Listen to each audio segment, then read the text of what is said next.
Welcome everyone to our Riverside City College School of Business and Law show. I'm Justin Hudson. And I'm Ajane Wilcoxon. One of our goals is to bring you entrepreneurs, academic instructors, classified professionals, and leaders within our community. Today we are joined by a good friend of ours, John Adkins, who is the Dean of Fine and Performing Arts here at Riverside City College. Welcome to the show. Thank you. How you feeling today? Good, really good. Good. So let's jump right in. We got to get to know more about you. We want our students to get a chance to figure out who you are and how you ended up here at RCC. Are you cool with that? I'm good. All right. I'm cool. good.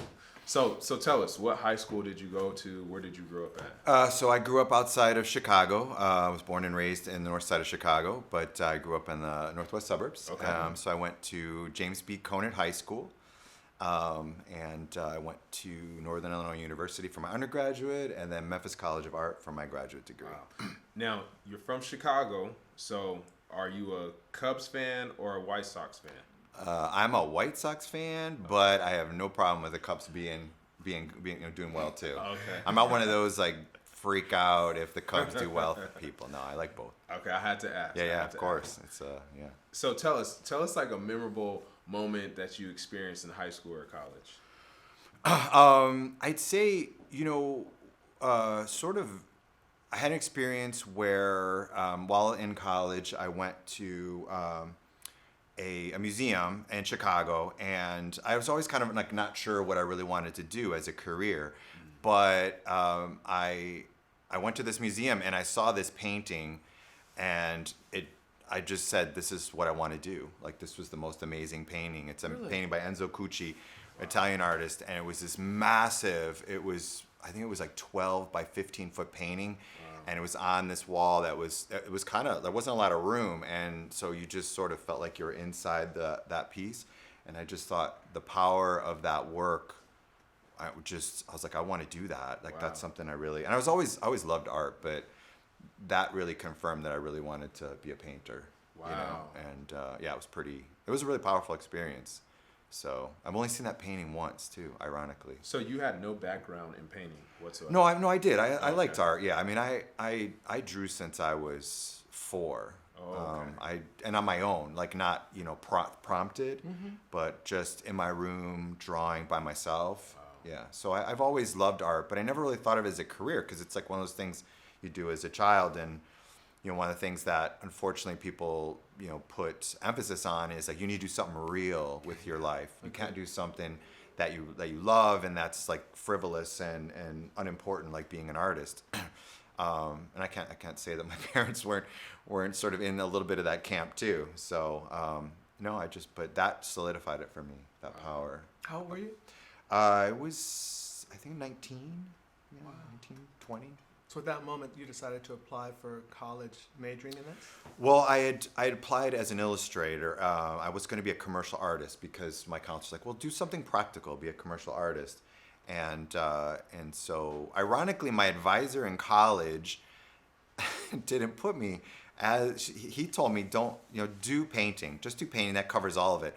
I think in the end, he lied to me. I think that's what he did because he was a painter. And so I just did it, and then by my sophomore year, I had friends who were graphic designers, illustrators, and they're like, "What's your major?" And I said, "I'm painting," and they're like, "Well, that's not illustration or graphic design." And then I had that experience with the painting, and I'm like, "Okay, well now I can't change because this is like what I need to do." Wow. Yeah. So yeah. Is that painting something we could see online if we Googled it? I have. Maybe. I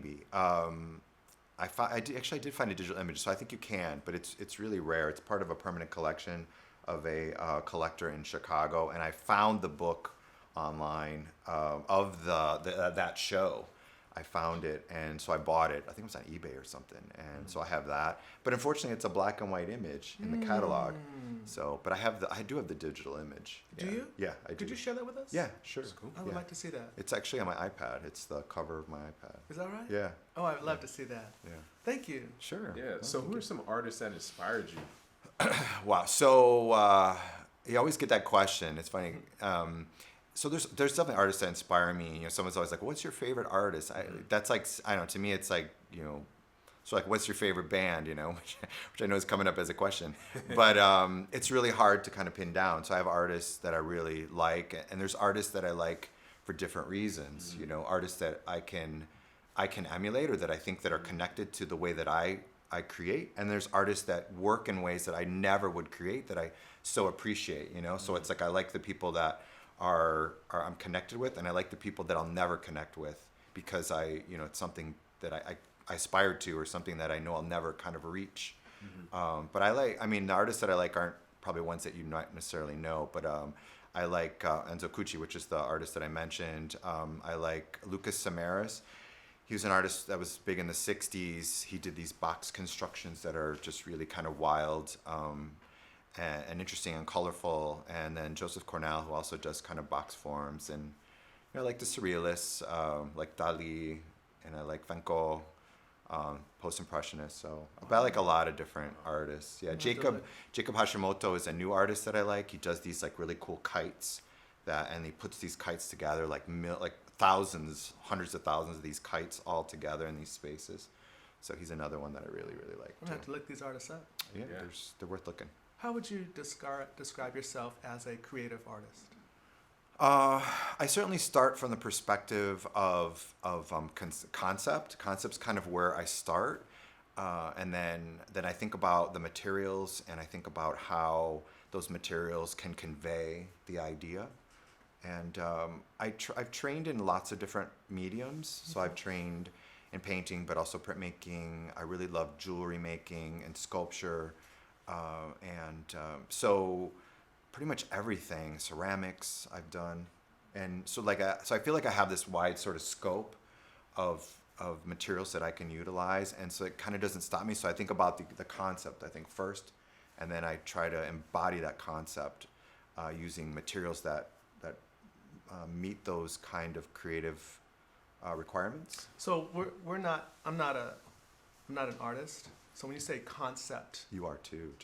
You've just trained yourself out of being an artist. Oh, I like All kids are artists. Yeah, that makes sense. When you say concept, what do you mean? So like the idea, the underlying idea behind the work. Some art, is really like purely conceptual. It's the urinal, the piece by I forgot to remember his name, but like the Dadists, they just did these purely conceptual pieces, like they're called ready-mades, where they just took these objects and kind of put them together and created something. There's this piece called the urinal, and it's basically a urinal lying down flat, and that was shown at like a prestigious museum and gallery, and people are like, what is this? Like, this isn't art. This is just a urinal that's laying flat. But it's a purely conceptual piece about the idea of what can be art and the extent of art. How far can we push the creative process in order for something to be art? And if I bring something into a space that is contextually art, supposed to be art, does that then become art? And that's kind of what, he's Marcel Duchamp. I remember. Marcel Duchamp did the piece. And so there's so it's kind of like these, like, what is the idea behind the work? And, what is the work about in a deeper sense? So is it safe to say art is objective? Objective, or is it art objective or subjective? Objective. Yeah, I think yes. I think that they're, for the most part, if you were breaking it down, I would say it's 70% objective, 30% subjective. I think there is some kind of quality to the work that is personal, that sort of one can say art is like that is art or that isn't art. But there are certain things. It's like literature, like music. There are ways in which we form art that is sort of legitimized and structured. A lot of people think, well, it's not. There's no structure to visual art. That's not true. There's ways in which you create art. There's formal ways that you create a piece that makes it more interesting, that it's more compelling, that connects to your brain in a way that is that gives you a reaction. We visual artists manipulate you visually to feel things, to see things, to experience things. So so there's got to be some structure to it. So that's the objective part of it. Got it. But then there's like this individual. You might like things that I don't like, that there's a certain level of subjectivity to it, and that's kind of baked into the creative process. I think good art is open-ended and allows for the flow of you as a person with the work. If it's so defined, so what we call illustrative, where it's like everything's defined, then you look at it and you have the same experience that other people do. And in some cases, like, for marketing and that's important, that's necessary. You don't want people to have different experiences necessarily, but that's not always necessarily true too, because there's marketing around experiences too. So I don't know if that makes sense. No, it does. It does. That's good. Thank you. Yeah. You It's broke fun. that down for our students. Thank you. Yeah, hopefully I can tie that into advertising and marketing on our side, and even from a leader's perspective. And I can't wait to talk about the books that you brought in. So would you share with our students what your career background has been? Yeah, so my career background, a lot of people say to me, there's no way you did all that. And because I've done a lot of different things in my career. I don't know if I'd say I jumped around, but I certainly have done a lot of things. So I started out in kind of business in between my undergraduate and graduate. Being a fine artist, it's kind of hard sometimes to find a job, so you got to make a living. So I work for a business, a couple different businesses, working in customer service and that kind of thing. And then I did marketing and I did graphics in college. Actually, after college, when I was teaching at Mississippi State, I did graphics and marketing to support the gallery because I was the gallery director. So I did that. Then I kind of went back into business between my graduate and teaching. I wanted to move, back to Chicago, and from Mississippi, and so I did more business there. I worked in telecommunications. I worked for the first company that invented two-way paging. So, wow. Yeah, I kind of always tell my students that because Was it Motorola? Motorola did the technology, but the company's called SkyTel. Oh, SkyTel. Yeah. I have a time port. Oh yeah. Yeah, I That's bought one funny. recently. Yeah, but we always thought in that business that, like, because phones started doing SMS, short messaging services, and we always thought, oh, the phone's never gonna take off, because the way that phones used to work is they prioritized the voice over the text, and we always prioritized text because that's all we had. So, like, you'd get a message, I don't know if you remember way back when, but you'd send a message on a phone and people would get it the next day. Right. Wow. And we'd be like, there's no way that's ever going to take off. Right. Wow. And well, we were wrong, and that company was wrong. But I left that company actually in September 11th, not by choice, but because after September 11th, if you remember, but the whole economy just sort of collapsed, or at least a lot of it. And so I remember that day, it was November, and we had an office of about 60 people in our office. And November, we came in, and there was all these people in the front. I'm like, this is weird, And they were all HR people, all third-party HR people. They came in, and they got rid of 40 of us that day. Yeah, that was pretty intense. And at that time, I had a little boy. I was married. Yeah, I was like, whoa. That's real intense. Yeah, actually, no, I'm sorry. I had my boy and my girl then, 2001. Yeah, so that was, I did that. And then I worked for a manufacturer. Who did gas detection. There's a lot of interesting stories there, which I can share with you later. But they basically did gas detection for chip manufacturing, for oil rigs and oil platforms, and they did these localized ones for people who would go into, like, manhole covers to make sure there wasn't high levels of CO2. Yeah. And so it was safety products, and so I did that, and then I went and became an administrator, arts administrator in Miami, and then I ended up here. So I've done, like, lots of things, and people kind of say, "There's no way you did all that." I was a manager at 25 years old. I was a faculty member at 24. No, I'm sorry. I was a manager at 26. I was a faculty member at 24, 25.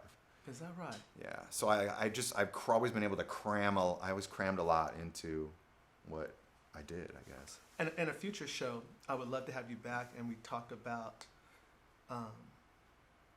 the experience of your interaction and engagement with people living in Chicago living in Mississippi, living in Florida, living in California. But I think that's something we should talk about in the future. Yeah.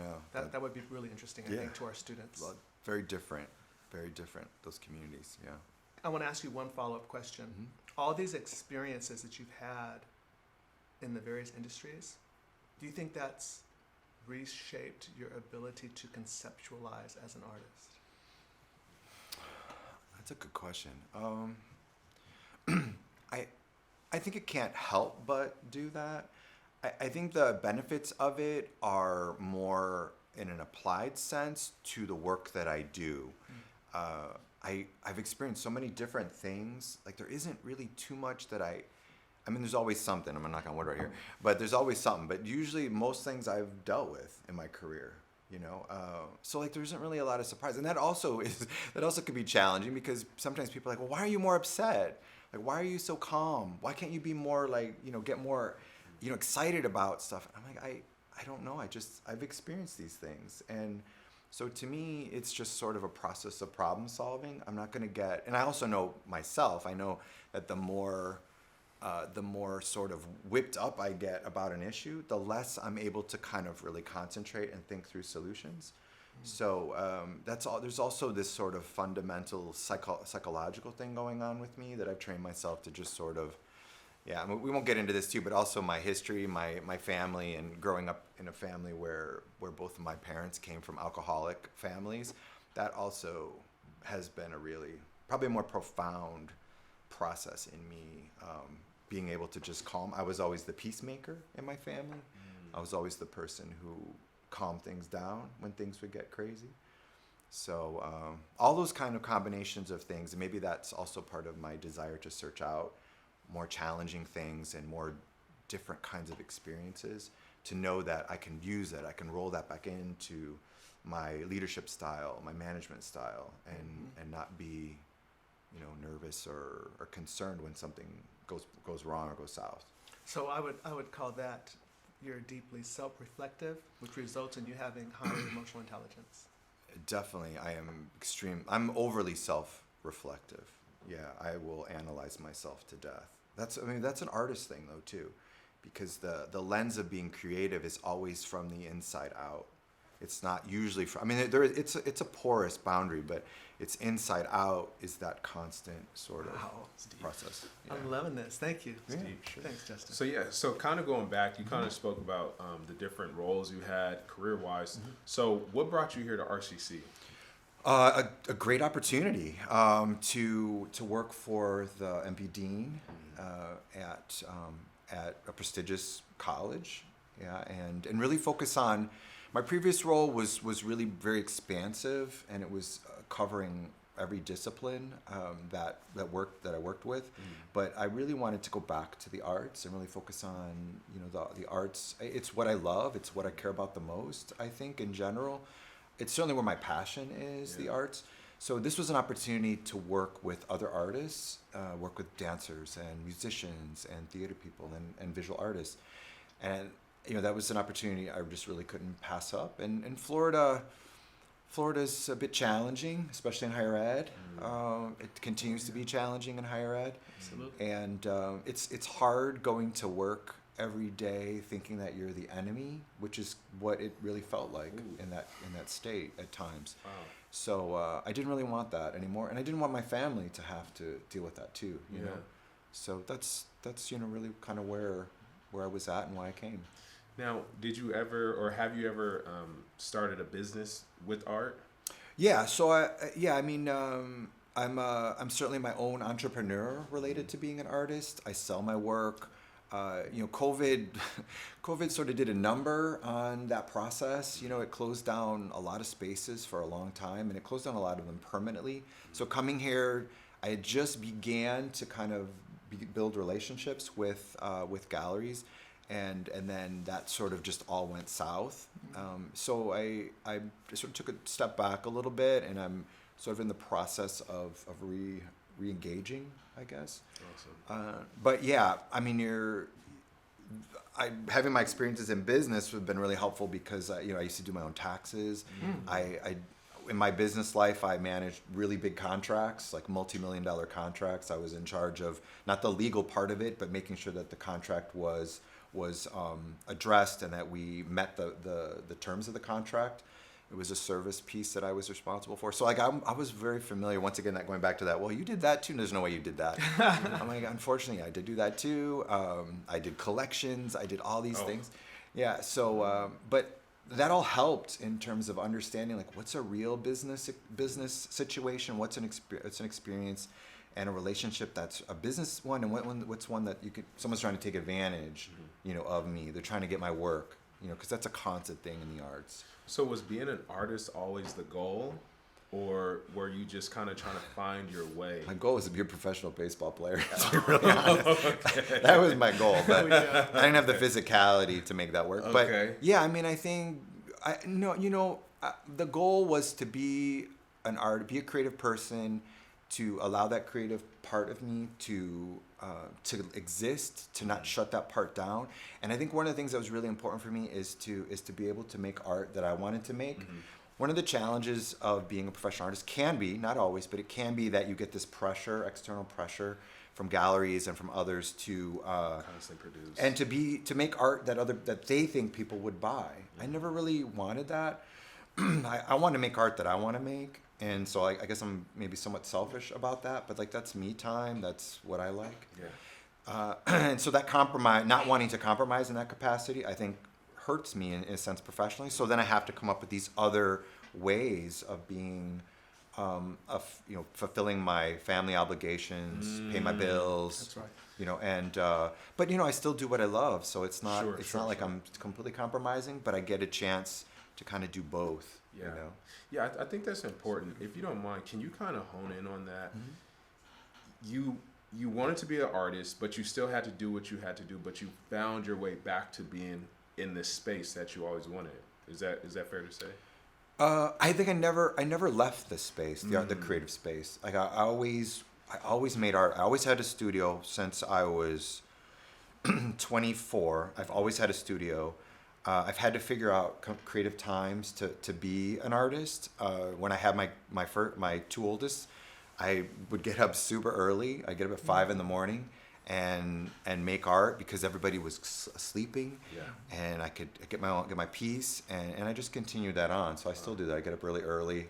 Don't get quite early as I used to, but I get up before everybody gets up, and then you still have time for you. Yeah, then I spend at least an hour and a half, and then on the weekends, more so since my kids are older, I can spend some weekend time too. Like this weekend, I worked for maybe like 2.5, 3 hours. Last weekend, I worked for like 6, 7 hours on the MLI project. Yeah. Wow.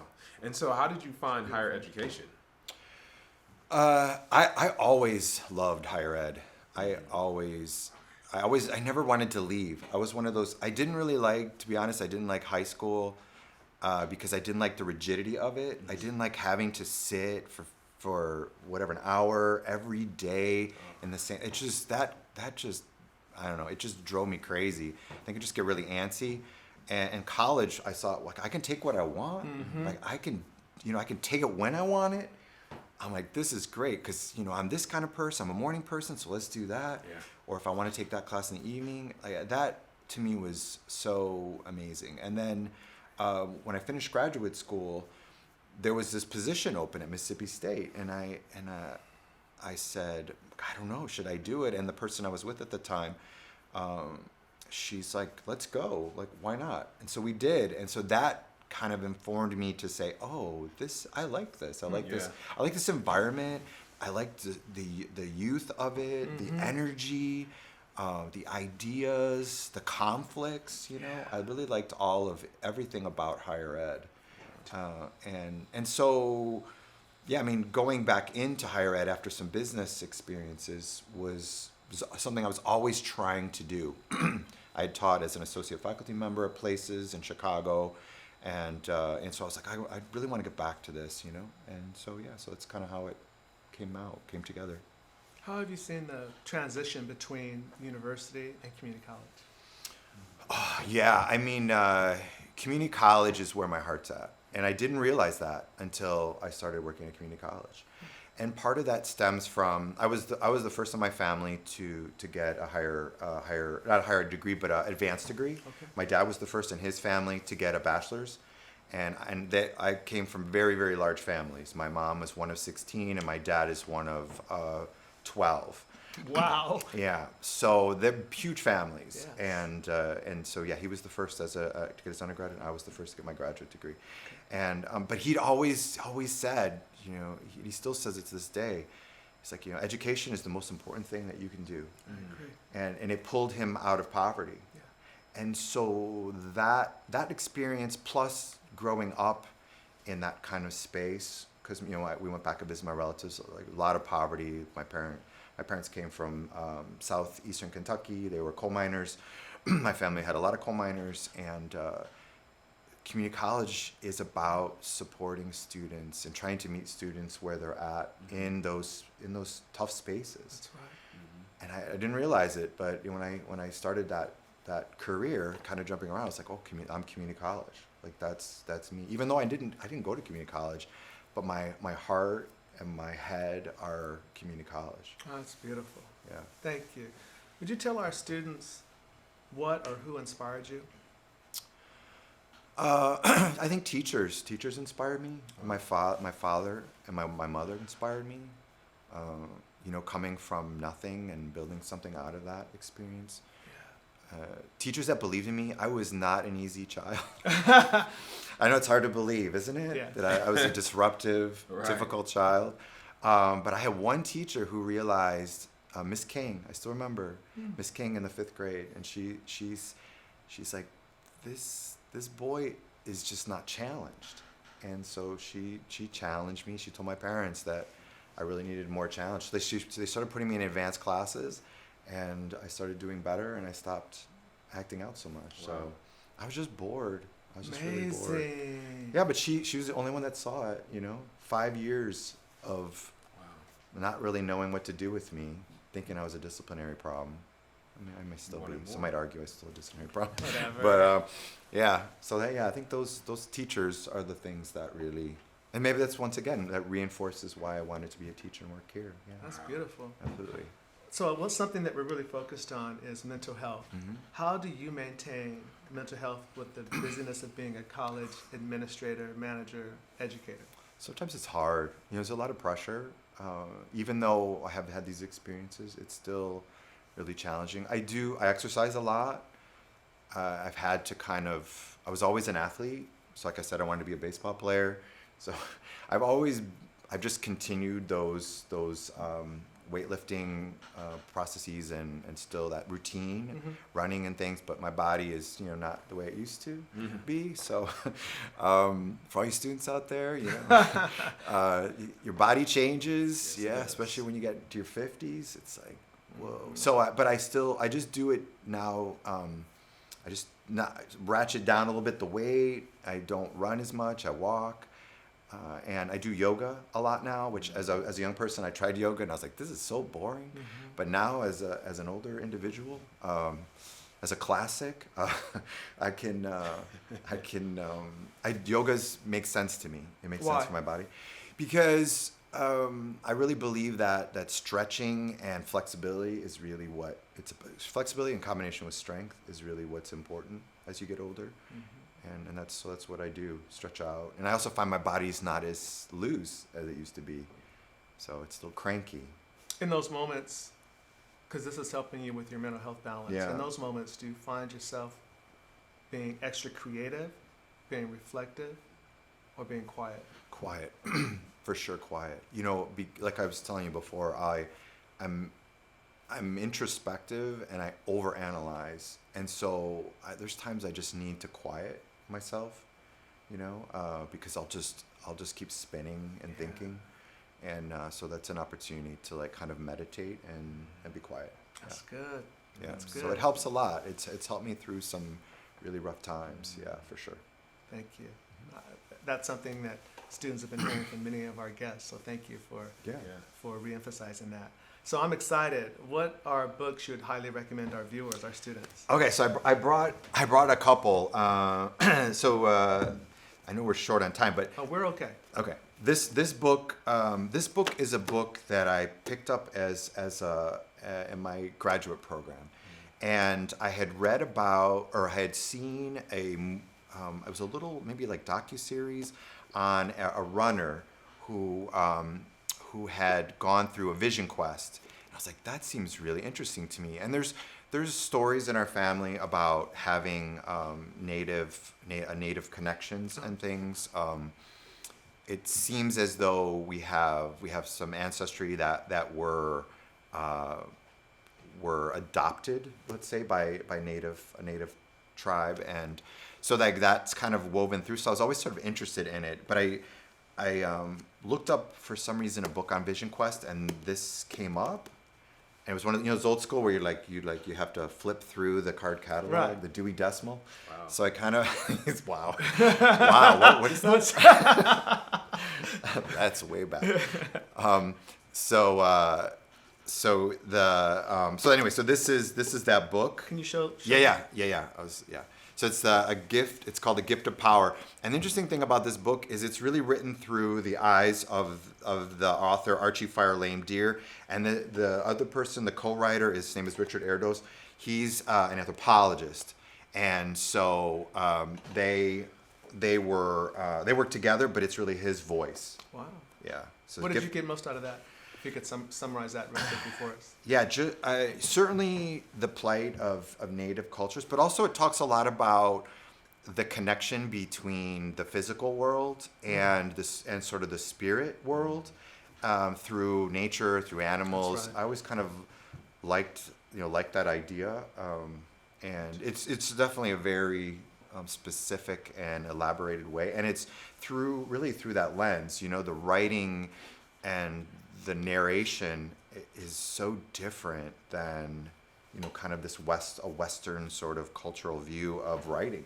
Love it. Yeah, so it's a really pretty significant. It was very significant for me as a young person. All right, what's the next one? So the next one is this one is called Zen Lessons, the Art of Leadership. So this is a really interesting book because it weaves leadership and Buddhism yes. together, and I always had this very strong fascination with Buddhism, and just once again maybe connect the connection to the physical world, and but this is the only book I've ever found that kind of connects the two. I've never seen this book. Well, find it. Yeah, I'm not sure it's entirely in print, but sometimes you can find used copies of it. Okay. And then this book is called Out of Our Minds: Learning to Be Creative by Ken Robinson. So he was here. He's since passed away recently, but he is a very interesting British. He was a British educator and really focused on creativity. So he will cover things that are pretty amazing. There's this. I show this video of him in my class, and he's talking to a group of people. He's done a couple of the TED Talks, okay. And he says talks about children. We were, like I mentioned, I was kind of joking with you about you're always a creative person. Yes. You were born a creative person, and he talks about little ones, and he uses the term the little ones will give it a go. And so this little boy was drawing, and his mom is like, well, what are you drawing? And the little boy's like, I'm drawing God. And the mom's like, well, how do you know what God looks, or like what's God look like? He goes, we'll know in a minute. Oh, I love it. And which I thought it's like a perfect parable on how creativity starts out in us, and then how it's kind of we push our society kind of uneducate you, and be uneducates creative. Us. That's good. And there's some other things that I show my students too about that, and there's a couple other sort of stories that and TED Talks about it that are we're all really creative. We all have that part of us. It just goes away. So this book talks a lot about that, about being creative, and about how more like the application of being creative.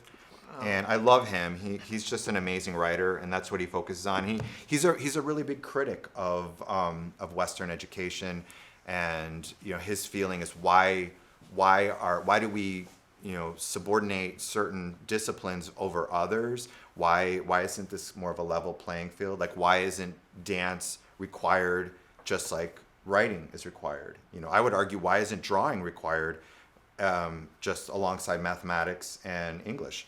I mean, to be able to conceptually convey an idea is extremely valuable. Agree. I mean, how many people, we have all these ideas in our head that never come to fruition. And, why not? Because I don't know how to draw. I don't know how to conceptualize it. That's good. So anyway. All right. So switching gears real quick, you have to give us a song that best describes you or is the theme of your life. This is the one. This is the song. This is the question that kept me up. This is so hard.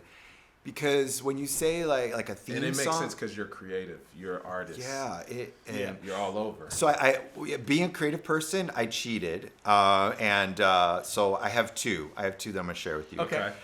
One, and so it kind of goes back to this thing regarding. So you like something. Do you like something because it means something to you, or do you like something because it's like other than you? And so I thought about. Okay, what means something to me?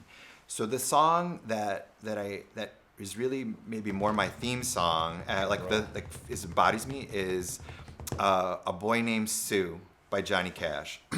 Wow, you went bad. That song, every that time I song. listen to that song, it makes me cry, because it's a metaphor. Right. I mean, I'm not named Sue, but it's a metaphor for how our parents treat us and create the space for us, and sometimes are really, really tough on us. But then, like, what that means and how that moves us forward, and how do we deal with that? And and that was a very, very similar way. Like, I grew up, and I had to kind of deal with my parents and that dynamic. So that's the song that is my theme song. But there's a song that I've liked for a very long time that kind of continues on, and it's Poinciana by Ahmad Jamal Trio. That song, it doesn't have words, but it's a jazz song, and I've loved that song, and I was thinking about it today. I'm like, how long have I loved that song? And I don't even remember. Send that to me. How far back? Yeah. Please. So those are my two. Yeah. Wow. Okay. So students, you have some homework to do. You need to look up these songs. Old school. Yeah. And figure out why. Try to make the connection. Good luck. And then lastly, what is one word that you would say best describes you and why? God, I didn't really think about this one. I would say tenacious. Wow. Why tenacious? Because I don't let things go. Ooh. If something is on my radar, it doesn't. If it's important, I mean, I have to distinguish between importance and things that are, frivolous or petty or whatever. If it's on my radar, it'll stay on there for a very long time. Yeah, forever. I mean, there's been projects that I used to work on. It's like year 10, and I'm still like, I don't give up. Wow. Oh, that's good. You all need to hear that. Yeah. So, okay. Yeah. Okay. So tying that in, Yeah. what is a thought or idea you'd like to share with our students? Wow. Connected to that, if you Yeah, can. I've thought a lot about this, especially since I started teaching again, and it kind of goes hand in hand with that tenacious thing, but it's showing up. And I started doing a lot more correlative data study between the students that show up, and I know this has been done, more globally, but I looked at it in my own class, and like the students that showed up are the students that did well in my class. The students that didn't do well, and I think that is such an important skill and I don't know, is it a skill? But it feels like it is a skill, like showing up. Showing up when you don't feel well, showing up when, and maybe that's kind of a parental thing, that was an expectation. Yeah, being consistent and showing up, even when you don't feel like it. Like That's working right. out. I think of all the things in my life that are about showing up, working right. out, being successful in my work, That's right. being a dad, having a family, making a living. All those things about showing up. Love it. And can we tie that back? Because you're from Chicago, I think about Michael Jordan, flu game. Oh God, yeah. He had the flu, and he still showed up to play the game. Yeah. And they won that game too. Yeah, and at the end he collapsed. That's right. You watch that video. I've seen it again, and I saw that game. Yeah, I saw almost every. I probably saw every Bulls game in 10 10 years straight. I saw every game, never You were missed one. consistent in that. Oh yeah, I know. Yeah, and I didn't even live in Chicago. Thank God for WGN and simulcasting, because that's the only reason why I saw games. Living in Mississippi, living in Memphis, yeah, was because of simulcasting. But yeah. So I'm going to just tie it in. So students, John's saying that first you have to show up. What does that mean? Not only physically, but mentally, show up and be present. And then the second thing is always be tenacious in what you're going after, because people will hold you back for whatever reasons. But you have to be tenacious. You have to be forward thinking. You have to be driven to go after the goals that you have. So, John, thank you for being here today with us. Thank you. We Pleasure. really appreciate it. Thank you. And thank Awesome. you all. Thank you all for watching. We really appreciate it, and we look forward to seeing you next week. Yep.